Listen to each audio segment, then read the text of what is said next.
plays Final Fantasy. This is our second to last episode, so let's get underway, shall we? First things first is, last time we heard about rumors of a light in the sky that crashed near the waterfall to the north of this village here.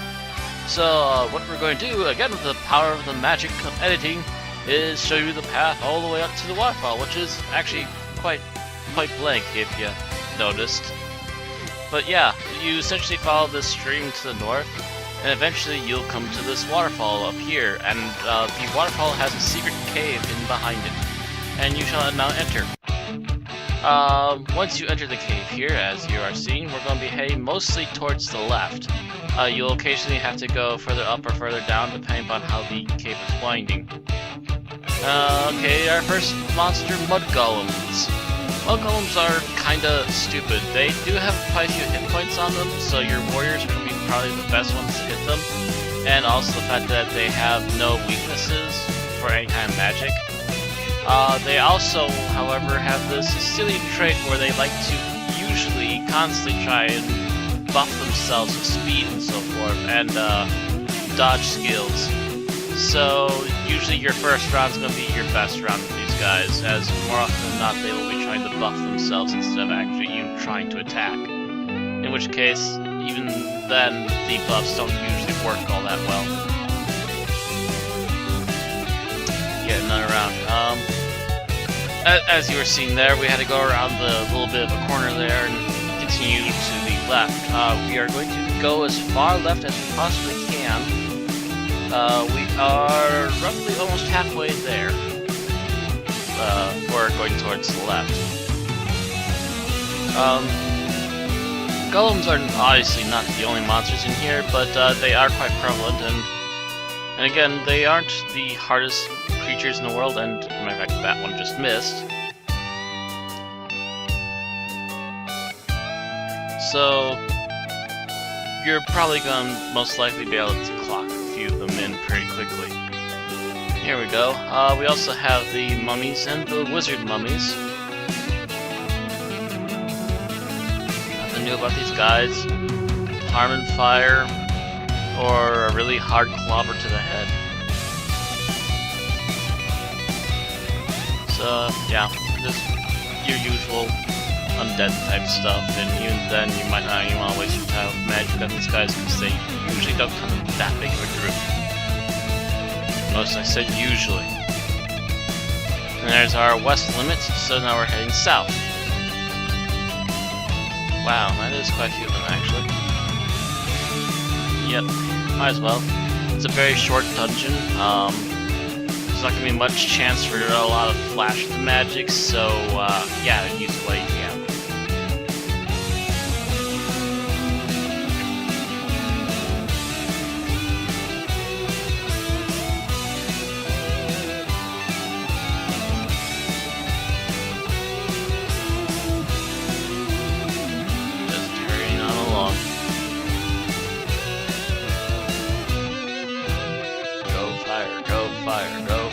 Go fire. And that just cleaned up the room.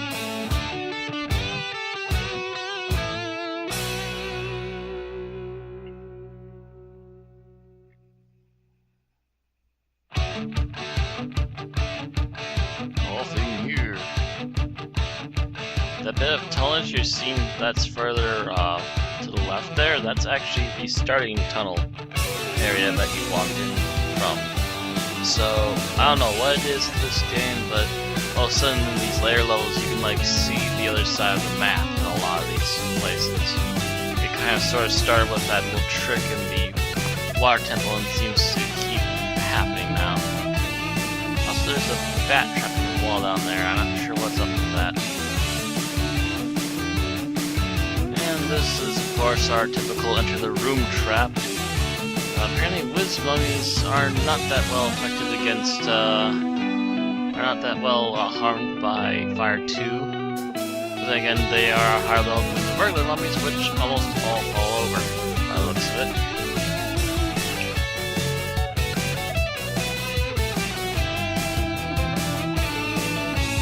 Just that one. And notice also fires back to the ice sword. It does a little bit more damage and it has a more higher rate of frequency of killing things, so yeah, might as well.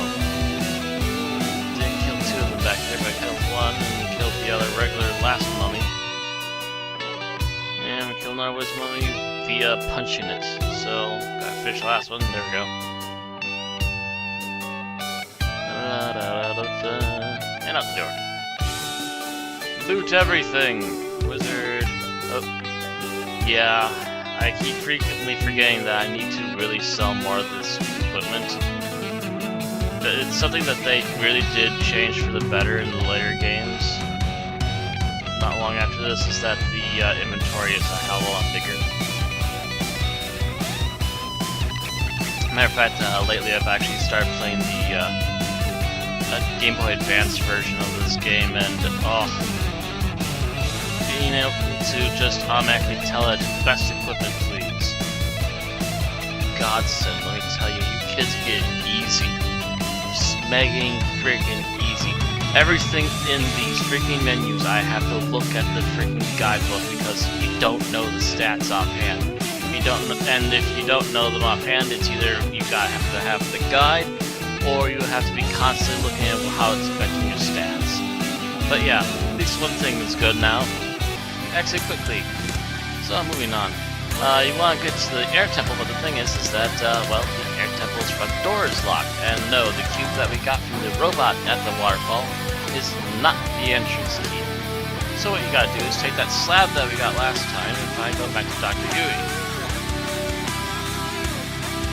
Whenever you get around. And so he'll teach you the ancient language of the lost civilization.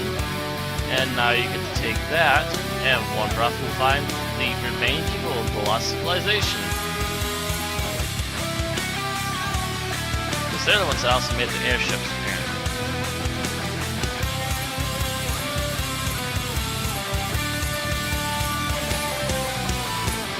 So the question becomes then, where do you find these people?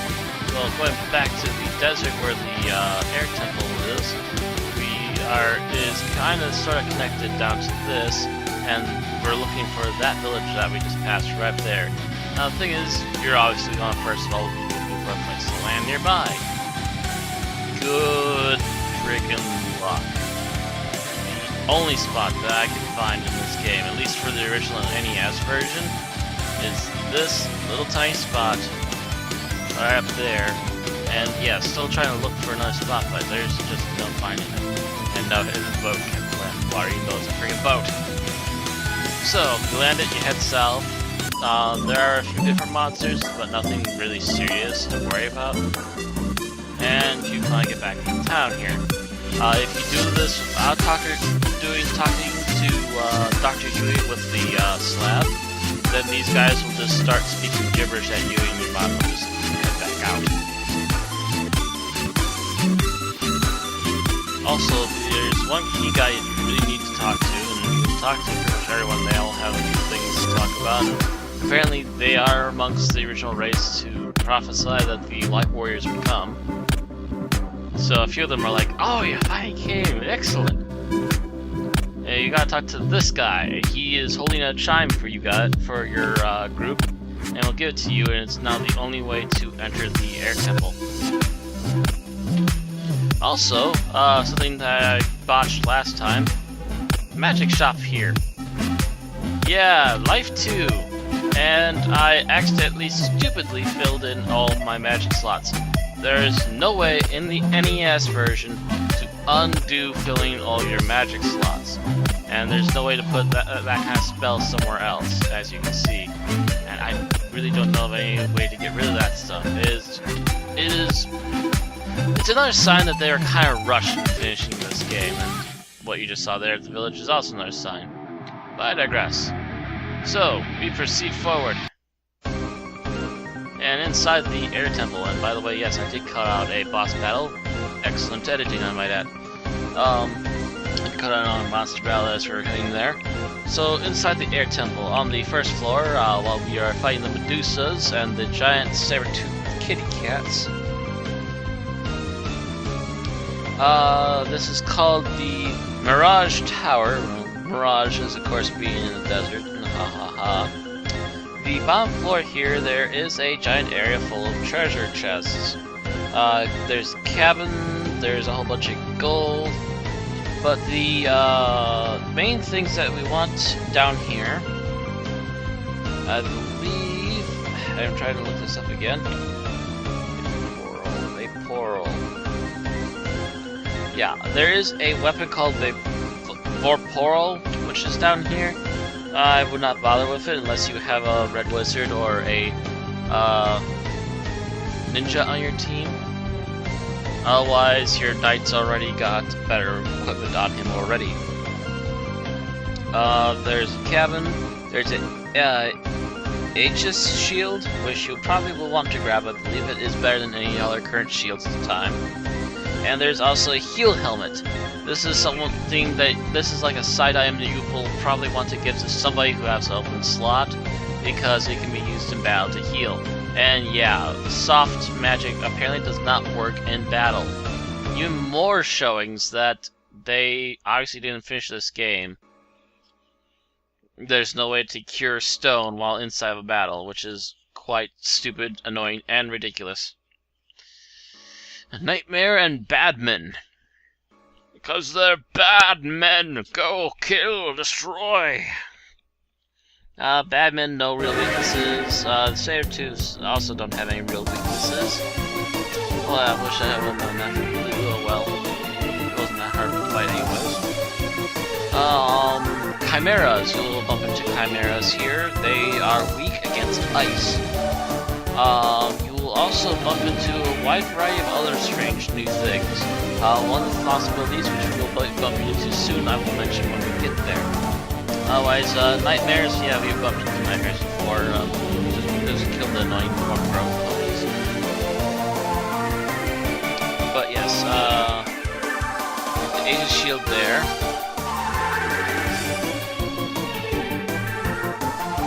And I believe we already just showed you where you can find the heal helmet on the far right hand side of the center.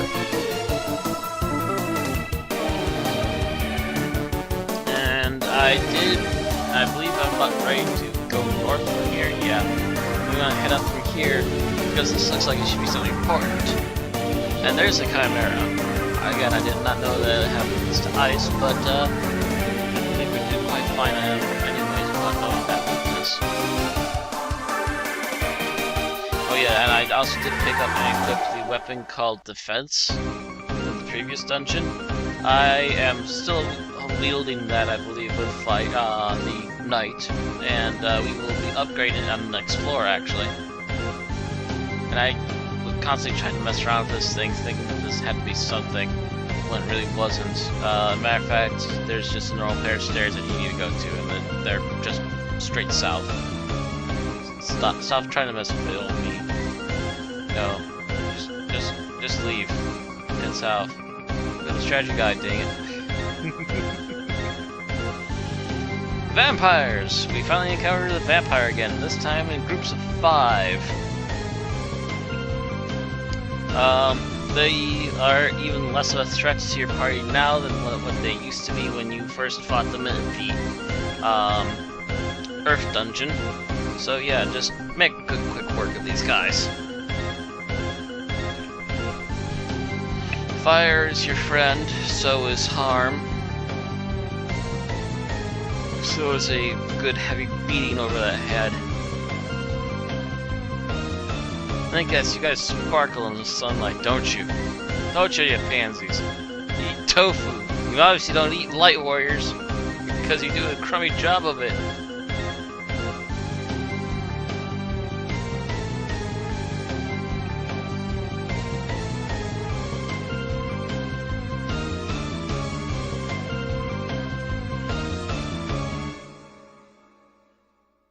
Clobbering. Stabbing. Ah, and he killed it too.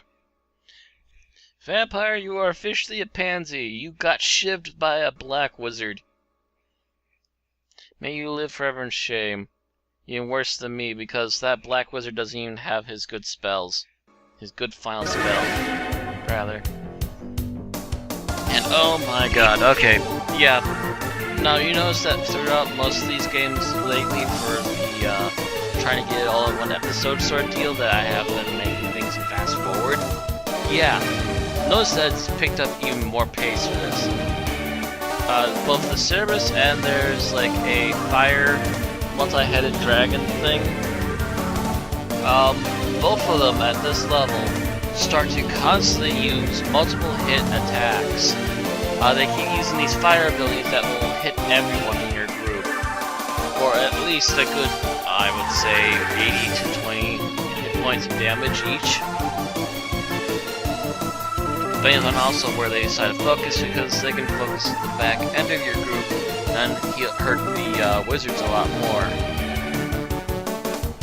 So yeah, start to really fast forward some of the fights because they were taking forever.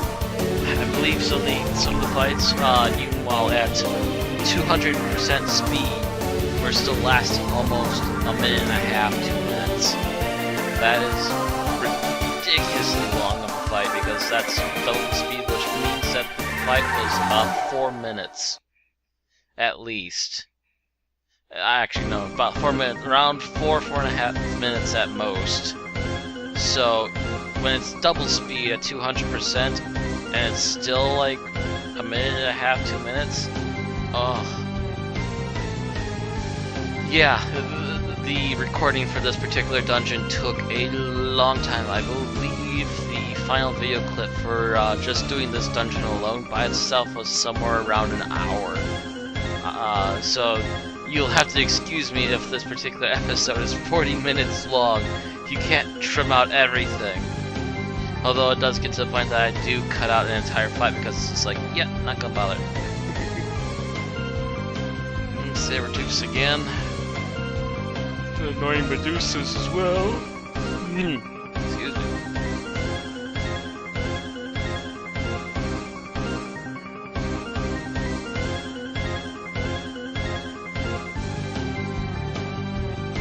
And as I mentioned, yeah, you cannot use softs in any format inside of battle.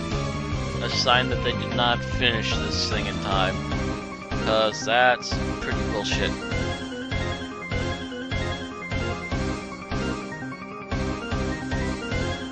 Because they could easily turn your entire party to stone. Matter of fact, I remember as a little kid, my dad got his entire party turned to stone by those little bird things.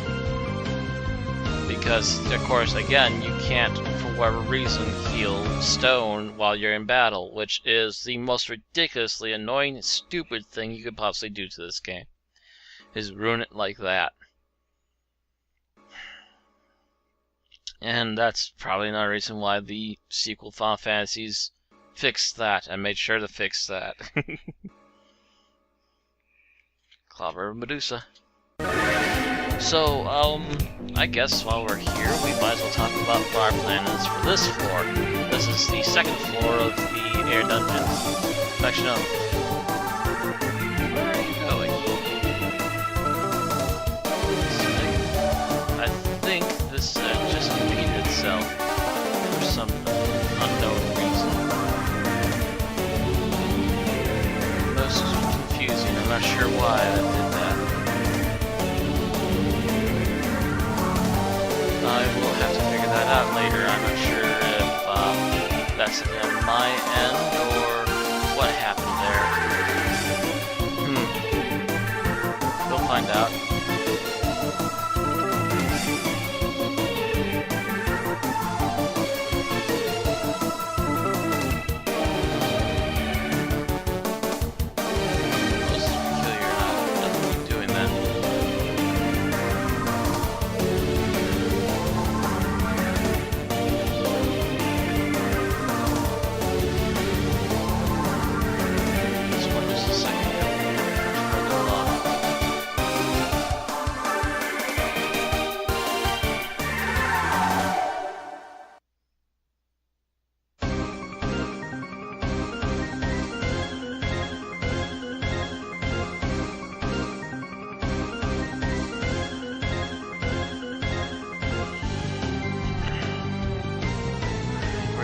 Up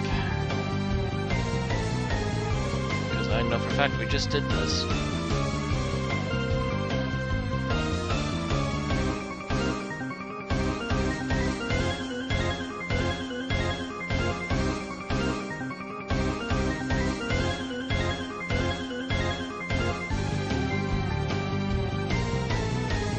Strange, I will have to double check if that was something that happened in my video for no apparent reason, or if it is actually something that I accidentally pushed while watching. I'm not sure.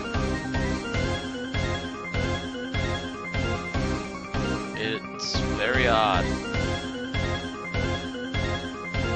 Like, caught me off guard, and it's just like, wait, it feels like I've done this already. Didn't I only turn to stone once? Yep. There's vampires again.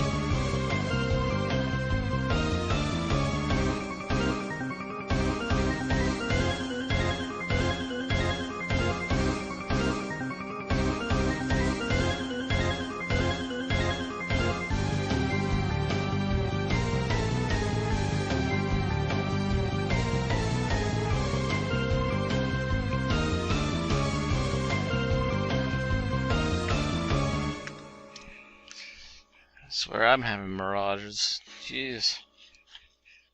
Okay.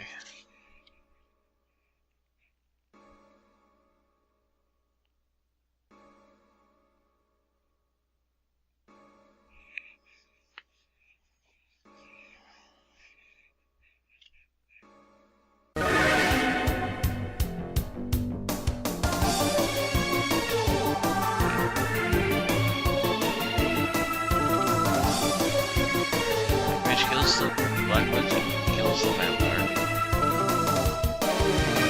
Push that there again. Hey, happy days, and walk her off.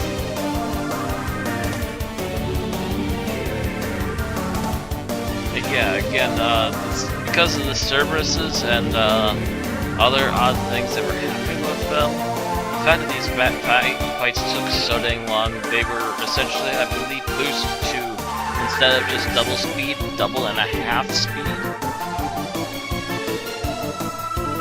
So yeah, as you can see, they're just whizzing by.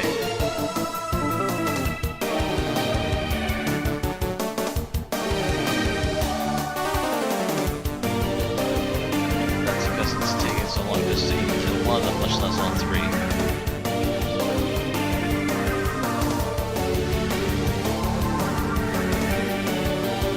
Scorch.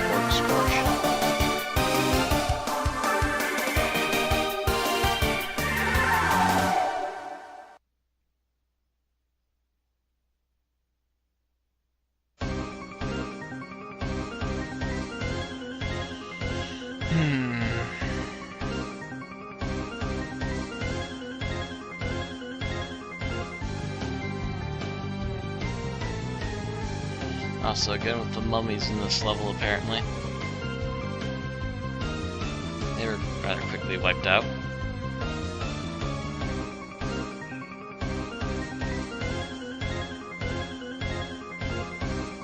And yes, now the characters are finally reaching level 33.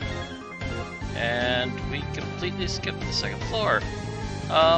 Yeah, that might be the reason why. There's obviously something wrong with the video. I don't know what happened there, but all of a sudden our second floor is gone. Oh, you betcha I know what might have happened. It must have been something got copied with the music for whatever bizarre reason. I'm not sure how that happened, but something must have gotten copied with the music, and that's why a good chunk of our video here is gone, but I will fix that in post. As you probably saw, since we're going to be fixing this without my voice being changed for it, since we're going to do this in one recording pass because I can't stand all day on this. In the previous floor, we just went for the middle section. We got a bit of number 3 and number 8 chests, which is Thor's Hammer and the Sun Sword. The Thor's Hammer, of course, going to the White Mage, who always seems to be able to equip hammers of any kind. She can wield it in battle to a nice devastating effect, as well as the fact that when she can use it as an item, it will cast, I believe, Lightning 2. The Sun Sword I don't believe has any special use, but is particularly useful against undead monsters as well as being the strongest weapon we've had up to this point. But yeah, the only special thing about it is the fact that it can slay undead monsters a little bit faster, which we will keep continuing to bump into no matter where we go, to be honest. There seems to be an undead creature for almost any element.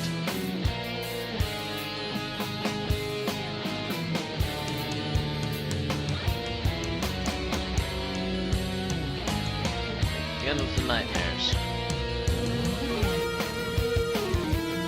That'll be a bit of nightmare.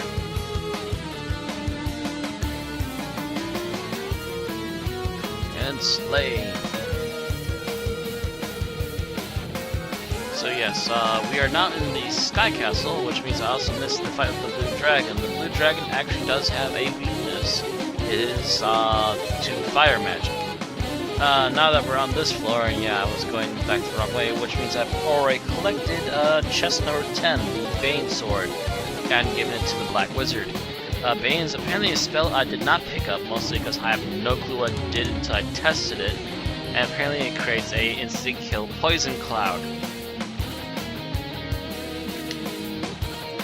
So Bane is an interesting spell, and apparently the main reason to get it is because him at the Fiend at the end of this floating castle stage is in fact weak to it. So yes. Also, this is another one of those fights that went on forever. The Manticores here will continue to try and hit everybody with poison darts for one of their attacks. So essentially, the biggest thing I can honestly say about this particular dungeon is that look out for the constantly attacking slow-ass bastards who want to kill you. Again, this is the sort of thing that got streamlined a lot faster in sequel games. I'm not sure how they handled it in the NES unless they completely cut out enemies attacking like that, or at least sped it up a bit, because it's just numbers you're looking at, for crying out loud. You don't need to sit there forever waiting on it. But in more modern versions, in fact, of this game, they just show you the damage all at once on top of the actual characters themselves. So yes, this floor, we are now on the second floor of the floating castle. What we just picked up was number 8 on the strategy guide, Adamant, which is the metal needed and used for creating Excalibur, which we will make next time. So that's that, and we're fighting more of these annoying Manticore bastards. Again, takes forever to kill because they're constantly using this attack that hits 4 times. And the system was not exactly pre-made or finished, so they weren't actually able to speed up something that took too long. Problem of trying to rush out a game like this. And then over here where we're heading on the other side, and yowza, more new versions of Medusas, but they're seemingly easy enough to kill. But as I was saying, on the other side here we have a white and black shirt which we will be collecting. Obviously, white shirt for our white wizard and black shirt for our black wizard. They both have the same absorb as the, I believe it's the opal ring that they use for armor, that wizards use for armor, the light ring mail. But also they have an additional 1% of evade over that particular armor as well. So it is a big increase for Black Mage, who has been lacking behind, and a slight increase for both on their evade percentage. I'm not sure why we're sitting here. I was apparently looking at the strategy guide, I'll checking things again at the time. There we go. So equipping the white and the black shirts. And we here are off. We're going to head south this time to leave this floor, because we came in from the north. And yes, you'll find the evil eye here as well, from before when we tried to get the float stone. So apparently whatever came down with the float stone also came in and down will form the eyes from this particular level. And he still can't seem to hit me with anything that'll actually stop me about 50% of the time, knock on wood. I don't know if I'm just lucky in this particular game or what, but he has not been very good at hitting me when he needs to the most.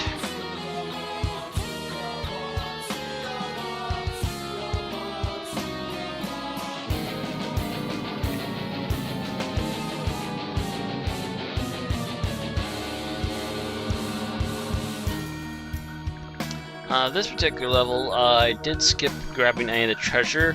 I'm not entirely sure, but I think the Pro Ring and Pro Cape might be something for your master to pick up. I will be double checking that later on. But on this particular floor, you get this window here. In the updated versions, they will actually show you the world map and the fact that there's a stream coming from the three previous and the current dungeons heading towards the Chaos Shrine, as of course an obvious hint as to where we need to go to our final destination at the end of this game. And skipping skipping the treasure hunting on this particular level, again, I will look into it, but Pro Ring and Pro Cape I think would be for ninjas, but it also might be something for okay, they're fires, knights. Okay, yeah, they're meant for all kinds of things. So maybe grab them for martial artists. I don't know. If you really want to, you can go ahead. But martial artists seem to have better survivability than wizards, anyways. So, yeah. Otherwise, the rest of it is a couple of potions, and a huge amount of money again. Not like you really need money, because I got freaking 500,000 at the end of this video, and I have really nothing to spend it on unless I want to get more healing potions. Also, the level we are on is floor 4 on the castle. Floor 4 is an interesting one. It's kind of a trap thing. Essentially, you keep wanting to go up and to the left, or down and to the right, with every cross section that you reach until you hit the teleporter. To which you then take the teleporter and head to the final floor. Well, once we get done here, and I'm amazed we actually managed to kill man-cats without getting poisoned. They are usually the biggest pain in the ass. So yeah, that's a rather clean run through. Up another one. There we go. And we get a wizard vampire. We finally get a color change for the vampires. Too bad the color change doesn't mean they're that any stronger than the originals were. So I get the feeling we're gonna pummel this poor bastard into the ground like nobody's business. He took a good nick from the black wizard, and then martial artist comes in and does 777s on him. Good grief. Talk about lucky 7. Now this is going to be going by extremely fast. This hallway took forever. I believe at double speed, this hallway was still taking somewhere around 8 to 10 minutes. And you think I'm having a hard time trying to talk about stuff before? Jesus, this hall would not move. So, our first targets here are air. I believe their weakness was ice. I'm going to double check real quick. Actually, they have no weakness, so I just decided to hell with ice. We get some more of the sorcerers and the mud golems. Nothing to really be worried about. Nothing particularly new either. So, hurrying through it. Up a few more steps, and we run into nachos. Furthermore, when they're a food that's used with a combination of cheese and chips. Not some ugly plant monster that keeps bugging me. and we ran away from the air clouds because we were sick and tired of them. And hello, red hydras. Yes, these bastards take forever. And if you'll notice in the upcoming moments here, I believe you'll see me fight them at least, oh, a good 3 times. 2 to 3 times for sure. And this is number 1, and we're just barely halfway down the hall. There, we can actually see it, and here's more nachos. Again, I prefer them as an edible food as opposed to an evil plant. And another round of mud golems and wizards. I think you get the point here. Wax on, wax off. So now then, heal up the team. Get them ready to rock out there.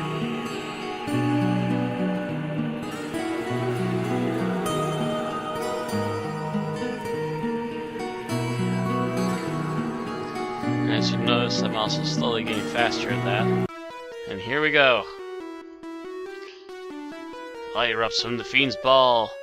You have come this far. I tell it, the Fiend of the Wind will now put an end to your adventure. Prepare to die! So yeah, the strategy here was originally, okay, well, he's supposed to be kind of tough, so let's actually do some strategizing with the magic here. First of all, in Viz 2, back down I think. Yep, there it is. In Viz 2 is a boost to dodging to the entire party, which is a very good thing. Also, I saw the strategy in the book just recently that another thing you might want to do is to hit fast, there we are, and give it to one of your fighters. Obviously the best idea, give it to your martial artist. You think he was hitting a lot of damage before, but wait till you see this. Easy to dodge for the entire party. The Knight's got it. Master's got it. White Wizard's got it on herself now. And she also gives it to the Black Wizard. So all of our stat boosts are up and running. Still didn't dodge that at 123 damage, and we hit it back for 33. Oh god. We're so doomed. We are so... What the hell? Watch out! It's still befuddling my dumb cracker mind. What just happened there? Did my characters actually just get pissed off about being hit and hit it back for killing damage? What happened? I'm still flabbergasted by this, folks. I have no clue that he was going to be able to do that. That is... my mind... out the window. I was not prepared for that. But yeah, all the orbs are now lit. We get outside. And that is pretty much it for our episode today, folks. You have just seen the most anticlimactic boss fight I've ever witnessed in my own self. And we're going to conclude with the final boss tomorrow. See you next time.